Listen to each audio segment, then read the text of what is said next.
माँ के हथियार।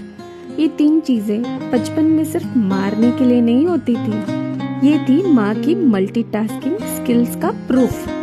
झाड़ू से सफाई, चप्पल से इंसाफ और बेलन से रोटी भी और डिसिप्लिन भी।